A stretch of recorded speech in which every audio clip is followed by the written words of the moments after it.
ഒറ്റ തെരഞ്ഞെടുപ്പ് ഫലം വന്നപ്പോൾ രാജ്യത്തെ 3 സംസ്ഥാനങ്ങളുടെ മുഖ്യമന്ത്രിമാർ, അതും ബി.ജെ.പിയെയും നരേന്ദ്രമോദിയെയും ഏറ്റവും അധികം എതിർക്കുന്ന 3 പേര് അധികാരത്തിൽ നിന്ന് മാറിയിരിക്കുന്നു എന്നത് ബി.ജെ.പിക്ക് നൽകുന്ന ആത്മവിശ്വാസം ചെറുതൊന്നുമല്ല. കേരളത്തിൽ നിന്ന് തന്നെ തുടങ്ങാം. കേരളത്തിന്റെ മുഖ്യമന്ത്രി പിണറായി വിജയനാണെങ്കിലും കമ്മ്യൂണിസ്റ്റ് പാർട്ടിയാണെങ്കിലും ഒരു മതനിരപേക്ഷ പാർട്ടിയാണ്. യഥാർത്ഥത്തിൽ വ്യക്തിപരമായി എൻ്റെ അഭിപ്രായത്തിൽ ഇന്ത്യയിലെ പൂർണ്ണമായും നമുക്ക് ഒരു 100% മതേതരത്വ പൊളിറ്റിക്കൽ പാർട്ടി എന്ന് പറയാവുന്ന ഏക പാർട്ടി കമ്മ്യൂണിസ്റ്റ് പാർട്ടി തന്നെയാണ്. അത് ആ പാർട്ടിയുടെ പ്രത്യയശാസ്ത്രങ്ങൾ കൊണ്ടുകൂടിയാണ്.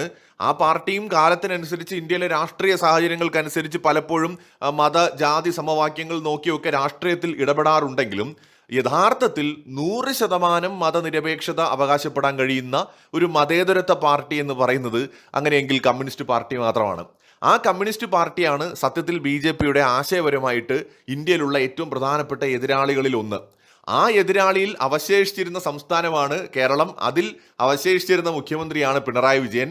എന്തായാലും UDF തരംഗം കേരളത്തിൽ ഉണ്ടാവുകയും ബി.ജെ.പി ശക്തമായ സ്വാധീനം ഉണ്ടാക്കുകയും ചെയ്തതോടെ സ്വാഭാവികമായിട്ട് CPM പരാജയപ്പെടുന്നു. നരേന്ദ്രമോദിയുടെയും ബി.ജെ.പിയുടെയും ഒരു എതിരാളി, പൊളിറ്റിക്കൽ എതിരാളി രാഷ്ട്രീയത്തിൽ പരാജയപ്പെടുകയാണ്. അത് തീർച്ചയായിട്ടും ബി.ജെ.പിക്ക് വളരെ ഗുണകരമാണ് അവരെ സംബന്ധിച്ച്. രണ്ടാമത്തെ സംസ്ഥാനം എന്ന് പറയുന്നത് തമിഴ്നാടാണ്. തമിഴ്നാടിലെ DMK ഇപ്പോൾ സ്റ്റാലിൻ ആണെങ്കിലും അതിലെ നേതാക്കളാണെങ്കിലും ഉദയനിധി ആണെങ്കിലും നിരന്തരമായിട്ട് ബി.ജെ.പിക്കെതിരെ ശക്തമായ നിലപാടെടുത്ത ഒരു പൊളിറ്റിക്കൽ പാർട്ടിയാണ്. ഈ സൗത്ത് എന്നും നോർത്ത് എന്നും ഒക്കെ പറഞ്ഞുകൊണ്ടുള്ള വിഭജനം സൃഷ്ടിക്കുക, അതായത് സൗത്തിലെ ടാക്സ് എടുത്ത് നികുതി എടുത്ത് നോർത്തിനെ തീറ്റിപ്പോറ്റുന്നു എന്ന് പറയുക, അങ്ങനെ വിഘടനവാദവും വിഭാഗീയതയും ഒക്കെ സൃഷ്ടിക്കുന്നതിൽ മുമ്പിൽ നിന്ന ബി.ജെ.പിക്ക് തലവേദനയായിരുന്ന പൊളിറ്റിക്കൽ പാർട്ടിയാണ് ഈ പറയുന്ന DMK എന്ന് പറയുന്നത്. ആ പാർട്ടിയെ അധികാരത്തിൽ നിന്ന് പുറത്താക്കിക്കൊണ്ട് സ്റ്റാലിൻ തന്നെ പരാജയപ്പെട്ട് വീട്ടിൽ കുത്തിയിരിക്കുമ്പോൾ അത് ബി.ജെ.പിക്ക് കിട്ടുന്ന അഡ്വാൻറ്റേജ് ചെറുതൊന്നുമല്ല. ശരിക്കും ഒന്നും ചെയ്യാതെ ചുമ്മാതെ നോക്കി നിന്ന് കിട്ടിയ ഒരു വലിയ നേട്ടമായിട്ട് അതിനെ കാണാം. ബി.ജെ.പിക്ക് അത് വലിയ രീതിയിൽ ഗുണം ചെയ്യും. ഇനി മൂന്നാമത്തെ ബി.ജെ.പിയുടെ ഏറ്റവും വലിയ ദേശീയ തലത്തിൽ കൂടിയുള്ള എതിരാളിയായിരുന്നു മമതാ ബാനർജി. വെസ്റ്റ് ബംഗാൾ എന്നും ബി.ജെ.പിക്ക് തലവേദനയാണ്. ഒരുപക്ഷെ ബി.ജെ.പിക്ക് ഏറ്റവും തലവേദനയുള്ള ഇന്ത്യയിലെ ഒരു സംസ്ഥാനം എന്ന് പറയുന്നത് വെസ്റ്റ് ബംഗാളും ഏറ്റവും തലവേദന പിടിച്ച നേതാവ് എന്ന് പറയുന്നത് മമതാ ബാനർജിയുമാണ്. അത് കഴിഞ്ഞേ സ്റ്റാലിനും തമിഴ്നാടും വരൂ. സോ ആ മമതാ ബാനർജിയെ ഭരണത്തിൽ നിന്ന് മാറ്റാൻ കഴിഞ്ഞു, പരാജയപ്പെടുത്താൻ കഴിഞ്ഞു.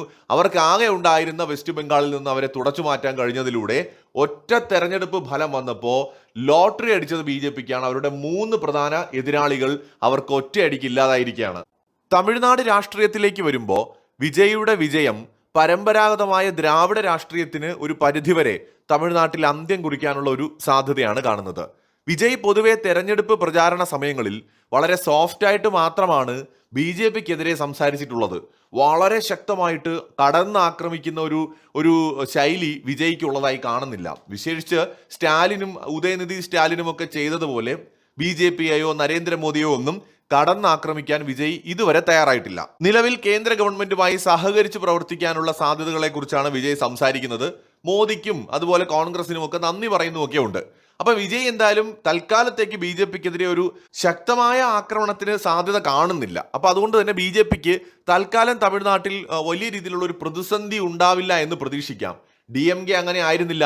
വീണ്ടും DMK അധികാരത്തിൽ വന്നു കഴിഞ്ഞാൽ സ്റ്റാലിൻ ചെയ്യുന്നത് മറ്റ് സംസ്ഥാനങ്ങളിലുള്ള ഇതുപോലുള്ള പ്രാദേശിക പാർട്ടികളെയും നേതാക്കളെയും കൂട്ടുപിടിച്ച് ബി.ജെ.പിക്ക് എതിരായിട്ടുള്ള നീക്കങ്ങളിൽ സ്റ്റാലിനാണ് മുൻകൈ എടുത്ത് നിന്നിരുന്നത്. അപ്പൊ അത് തൽക്കാലത്തേക്ക് ഒഴിഞ്ഞു കിട്ടും എന്നുള്ളത് ബി.ജെ.പിയെ സംബന്ധിച്ചിടത്തോളം ഗുണമാണ്.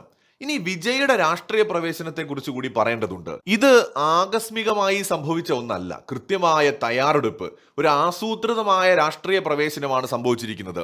അതായത് യുക്രൈൻ എന്ന് പറയുന്ന രാജ്യത്ത് സെലൻസ്കി അധികാരത്തിലേക്ക് വരുന്നതിന് മുന്നേ അദ്ദേഹം ഒരു നീണ്ട ഒരു പരമ്പര, ഒരു TV പ്രോഗ്രാം അവിടെ ചെയ്യുന്നുണ്ട്. മൂപ്പര് പ്രസിഡന്റ് ആവുകയാണെങ്കിൽ എന്തൊക്കെയാണ് ചെയ്യാൻ പോകുന്നത് എന്ന് പറഞ്ഞുകൊണ്ട് കൃത്യമായ രീതിയിലുള്ള ആളുകളെ സ്വാധീനിക്കാൻ കഴിയുന്ന ഒരു പ്രോഗ്രാം.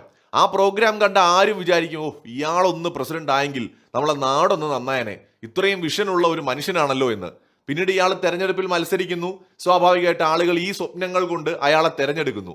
പക്ഷേ അവിടെ സംഭവിച്ചത് വളരെ ദുരന്തമാണ്. യുക്രൈൻ എന്ന യുദ്ധമുഖത്താണ്. അയാൾ ഒരു കഴിവുകെട്ട ആളായിരുന്നു. വിജയ് അങ്ങനെ ആകാതിരിക്കട്ടെ എന്നാഗ്രഹിക്കുന്നു. പക്ഷേ അവിടെ സെലൻസ്കിയെ അധികാരത്തിലേക്ക് കൊണ്ടുവന്നതിന്റെ പുറകില് CIA വിദേശ ശക്തികളുമൊക്കെ ഉണ്ടായിരുന്നു എന്നത് വേറെ കാര്യം. ഇവിടത്തെ കാര്യത്തിലേക്ക് വന്നു കഴിഞ്ഞാൽ വിജയുടെ രാഷ്ട്രീയ പ്രവേശനം കൃത്യമായ ആസൂത്രണത്തിലൂടെ തന്നെയാണ്. ഏതാണ്ട് 1.5 പതിറ്റാണ്ട് നീണ്ട ഒരു കൃത്യമായ പദ്ധതി അതിന്റെ പുറകിലുണ്ട്. പലരും പറയുന്ന കേട്ടു കഴിഞ്ഞ വർഷം കൊണ്ട് ഇത് അധികാരം പിടിച്ചു, 2 വർഷം കൊണ്ട് പിടിച്ചു. അങ്ങനെയല്ല, ഏതാണ്ട് 15 വർഷത്തിലേറെ നീണ്ട ഒരു കൃത്യമായ ആസൂത്രണം ഇതിന്റെ പുറകിലുണ്ട്. ഇതിന്റെ പുറകില് വിജയുടെ അച്ഛന് കൃത്യമായ പങ്കുണ്ട്. 90കളിൽ തമിഴ് സിനിമയിൽ നിലഭദ്രമാക്കിയ വിജയ്, അദ്ദേഹത്തിന് ധാരാളം ആരാധക സംഘടനകളൊക്കെ ആ സമയത്ത് ഉണ്ടായിരുന്നല്ലോ.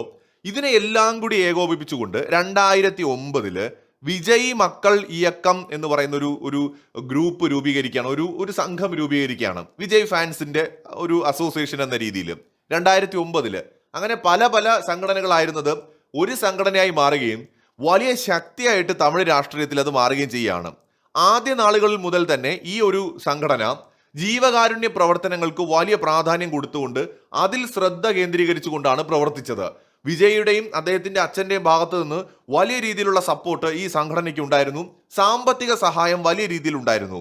സൗജന്യമായ പ്രഭാത ഭക്ഷണം നൽകുക, സാമ്പത്തിക ബുദ്ധിമുട്ടുകൾ നേരിടുന്നവരെ സഹായിക്കുക, അല്ലെങ്കിൽ പഠിക്കാൻ ആഗ്രഹിക്കുന്ന കുട്ടികൾക്ക് പഠന സഹായങ്ങൾ ചെയ്യുക, വിവാഹം കഴിക്കാൻ കഴിയാതെ നിൽക്കുന്ന പെൺകുട്ടികളുടെ വിവാഹം നടത്തി കൊടുക്കുക, അങ്ങനെ സാമൂഹിക പ്രശ്നങ്ങളിൽ ഇടപെട്ടുകൊണ്ട് വളരെ ശക്തമായിട്ട് തന്നെ ഇവര് ഒരു അടിത്തറ ഉണ്ടാക്കുന്നത് നമുക്ക് കാണാൻ കഴിയും. ഏതാണ്ട് MGRന്റെ ഒരു സ്ട്രാറ്റജിയാണ് ശരിക്കും ഇക്കാര്യത്തിൽ അവർ ഫോളോ ചെയ്തത്. ശരിക്കും എല്ലാ മെയ് ദിനത്തിലും വിജയ് ഓട്ടോ ഡ്രൈവർമാരുടെ ഒരു സംഗമം സംഘടിപ്പിക്കുമായിരുന്നു. MGR റിക്ഷാക്കാരെ സംഘടിപ്പിച്ചതിന് സമാനമായ രീതിയിൽ കോവിഡ് ലോക്ക്ഡൌണിന്റെ സമയത്ത് കൃത്യമായിട്ട് വിജയുടെ ആ ഒരു ഫാൻസ് ഗ്രൂപ്പ് ഇടപെടുന്നത് നമുക്ക് കാണാൻ കഴിയും. എന്ന് മാത്രമല്ല, ഈ നേരിട്ട് രാഷ്ട്രീയത്തിലേക്ക് ഇറങ്ങി മത്സരിക്കുന്നതൊക്കെ ഇപ്പോഴാണെങ്കിലും 2011 നിയമസഭാ തെരഞ്ഞെടുപ്പിൽ ഒരു നടന്റെ ഫാൻസ് ഗ്രൂപ്പ് ഒരു പാർട്ടിക്ക് പിന്തുണ പ്രഖ്യാപിക്കുകയാണ്. നിയമസഭാ തെരഞ്ഞെടുപ്പ് 2011 അണ്ണാ DMKക്കാണ് അന്ന് നമ്മുടെ വിജയുടെ ഈ ഒരു പാർട്ടി എന്ന് ഞാൻ പറഞ്ഞില്ല, അന്ന് ഇതൊരു ഫാൻസ് ഗ്രൂപ്പാണ്, ആ ഗ്രൂപ്പ് പിന്തുണ കൊടുക്കുന്നത്. തദ്ദേശ തെരഞ്ഞെടുപ്പുകളിൽ പലയിടത്തും ഈ പാർട്ടിയുടെ അല്ലെങ്കിൽ വിജയുടെ ഈ ഫാൻസ് ഗ്രൂപ്പിന്റെ പല ഭാരവാഹികളും സ്വതന്ത്രരായിട്ട് മത്സരിക്കുകയും വിജയിക്കുകയും ഒക്കെ ചെയ്തിട്ടുണ്ട്. അന്ന് ഇതിനൊരു രാഷ്ട്രീയ രൂപം കൈവന്നിട്ടില്ല എന്നേ ഉള്ളൂ. പക്ഷെ അതിന്റെ ട്രയല് ഏതാണ്ട് 10-16 വർഷം മുമ്പേ തന്നെ അവിടെ തുടങ്ങിയിട്ടുണ്ടായിരുന്നു. മാത്രമല്ല, ഓരോ വീട്ടിലും ഒരു വിജയ് ഉണ്ട് എന്നുള്ള വിജയുടെ ഒരു സ്റ്റേറ്റ്മെന്റ് അദ്ദേഹത്തിന്റെ ഫാൻസിനെ അദ്ദേഹവുമായിട്ട് ഭയങ്കരമായി അടുപ്പിച്ചു. ഈ ഫാൻസ് തമിഴ്നാട്ടിലെ ഫാൻ ബേസിനെ കുറിച്ചും ആരാധനയെ കുറിച്ചും ഒക്കെ പ്രത്യേകം പറയണ്ടല്ലോ. അപ്പോൾ ഓരോ വീട്ടിലും ഒരു വിജയ് ഉണ്ടെന്നാണ് അദ്ദേഹം എപ്പോഴും പറയുന്നത്. ഇതിലൂടെ ഒരു വീട്ടിലെ ഒരു വ്യക്തിയെ തന്റെ ഫാൻ ബോയ് ആയിട്ട് നിലനിർത്തിയാൽ തന്നെ രാഷ്ട്രീയത്തിൽ ജയിക്കാൻ കഴിയുമെന്ന ഒരു തന്ത്രം അദ്ദേഹത്തിന്റെ ചിന്തകൾക്ക് പുറകിലുണ്ടായിരുന്നു. ഇപ്പോൾ നമുക്ക് കിട്ടുന്ന റിപ്പോർട്ടുകൾ അനുസരിച്ച് ഓരോ കുടുംബങ്ങളിലുമുള്ള വിജയ് ഫാൻ തന്നെയാണ് വീട്ടിലുള്ള എല്ലാവരെ കൊണ്ടും ഇത്തവണ വിജയ് അണ്ണന് വോട്ട് വേണം എന്ന് പറഞ്ഞ് വോട്ട് ചെയ്യിപ്പിച്ചത് എന്ന് നമുക്ക് മനസ്സിലാക്കാൻ കഴിയും. അങ്ങനെ കൃത്യമായ ഒരു പദ്ധതി ഇതിന്റെ പുറകിലുണ്ട്. സമീപകാലങ്ങളിൽ വിജയ് ചെയ്തിട്ടുള്ള സിനിമകൾ എടുത്തു നോക്കൂ. ഒരു 10 വർഷത്തെ ഇടയിലുള്ള വിജയുടെ സിനിമകൾ എടുത്തു കഴിഞ്ഞാൽ അതിൽ പലതും രാഷ്ട്രീയ ഉദ്ദേശങ്ങളോടുകൂടി തന്നെയുള്ളവയാണ്.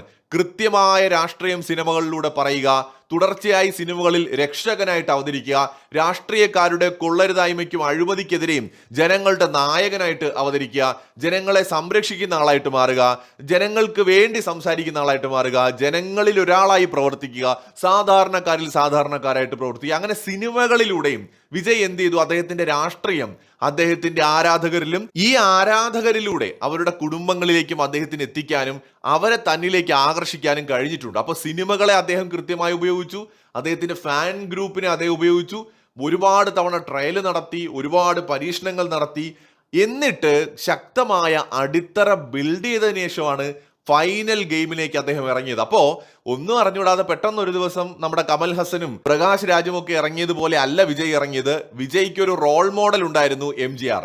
ഞാൻ തൃശ്ശയുമായിട്ട് ബന്ധപ്പെട്ട കോൺസ്പെറസിയിലോട്ടൊന്നും പോകുന്നില്ല, പക്ഷെ ഒരു റോൾ മോഡൽ ഉണ്ട് വിജയ്ക്ക്, അത് MGR ആണ്. സോ ആ MGRന്റെ സ്ട്രാറ്റജി ഇവിടെ വിജയ് ഫോളോ ചെയ്തിട്ടുണ്ട്.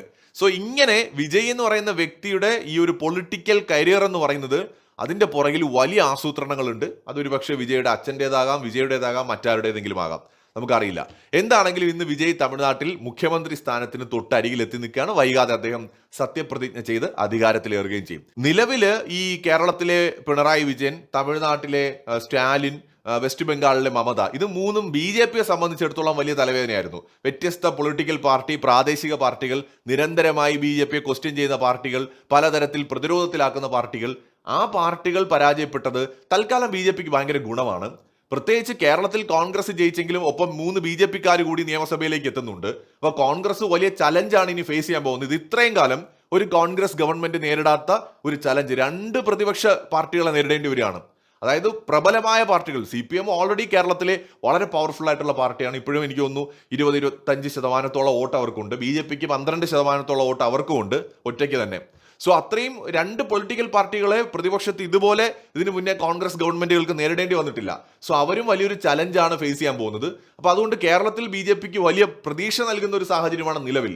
തമിഴ്നാട് രാഷ്ട്രീയത്തിലെ ബി ജെ പിന്റെ സ്ഥിതി തൽക്കാലം ഒന്നും പറയാൻ പറ്റില്ല. അത് വിജയിയുടെ തുടർന്നുള്ള തീരുമാനങ്ങളെ കൂടി ഡിപ്പെൻഡ് ചെയ്തിട്ടാണെന്നാണ് തോന്നുന്നത്. അണ്ണാമലൈ വീണ്ടും തിരിച്ചു വരാനുള്ള സാധ്യതയൊക്കെ നിലനിൽക്കുന്നുണ്ട്. അതേസമയത്ത് വെസ്റ്റ് ബംഗാളിൽ ബി ജെ പിക്ക് കിട്ടിയിരിക്കുന്നത് ചരിത്രപരമായ വിജയമാണ്. ഫുൾ ഡോമിനേറ്റ് ചെയ്തുകൊണ്ടുള്ള വിജയം. മാത്രമല്ല ഇനി വരാൻ പോകുന്ന തെരഞ്ഞെടുപ്പുകളിലും അത് പ്രതിഫലിക്കുകയും ചെയ്യും. സോ ഇത് ബി ജെ പിക്ക് ഭയങ്കര നേട്ടമുണ്ടാക്കിയിട്ടുണ്ട്. തമിഴ്നാട് രാഷ്ട്രീയത്തിൽ അടിപിടി മാറ്റങ്ങൾക്ക് കാരണമായിട്ടുണ്ട്. തൽക്കാലം ബി ജെ പിക്ക് അവരുടെ എതിരാളികൾ ഒഴിഞ്ഞു കിട്ടിയിരിക്കുന്നു എന്നുള്ളതാണ് ദേശീയ തലത്തിൽ. മറ്റൊരു വീഡിയോയുമായി വീണ്ടും കാണാം.